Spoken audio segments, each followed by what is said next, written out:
Yo, what's good, everybody? It's your boy Steph from the High Moving Podcast. Nick Saban, now retired ex-coach of the Alabama Crimson Tide, man. Oh, he still cannot get out of his ways. It seemed like, he didn't want to retire. And now it just seems like he's just justified him leaving, over and over. I mean, look, you had your run. He's won total of 7 to 8 national championships if you include the one he did at LSU. It was a good run, right? And, he benefited from a certain era. Cool. And now the era has changed, right? Nick Saban believes NIL rules have been a detriment to college sports. The game is no longer about developing players.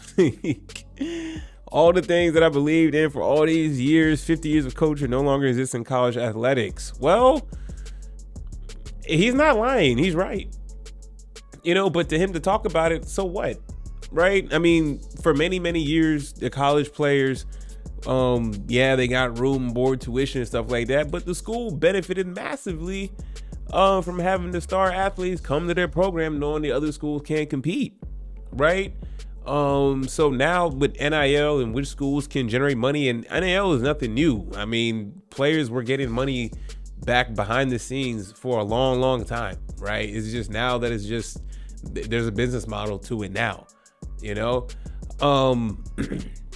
So, look, and it's weird because even in this NIL era, like Saban still had his team in the playoffs though, right? So it's not like he couldn't coach, but I mean, for Saban, fine. If this is his attitude, good riddance and cool. Like, you dominated in there what was beneficial to you. You was Alabama and there's really no one else, right? It was like maybe like 2-3 other schools that people would go to over yours, right?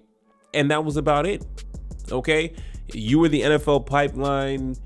If kids want to go to the NFL, most likely they had to go through to your school, and it's not even guaranteed that they're going to start. They could be a third stringer, could be a first stringer in any other D1 school, but they feel their chances of possibly winning their position and playing, they'll go to you, right? So he was able to corner the market for a very, very long time and benefited massively, and that's not a knock on him, right? That's how it was back then. If you was a big school, you ate. Now, if you're a big school and not Alabama, you can still compete because now the NIL deal has allowed that. Now, as far as the players upping and bouncing and whatever, cool. Coaches did that too. Coaches upped and bounced all the time. They'll recruit a player, drag him through all this stuff, bring them to their campus. They're thinking they're going to come there.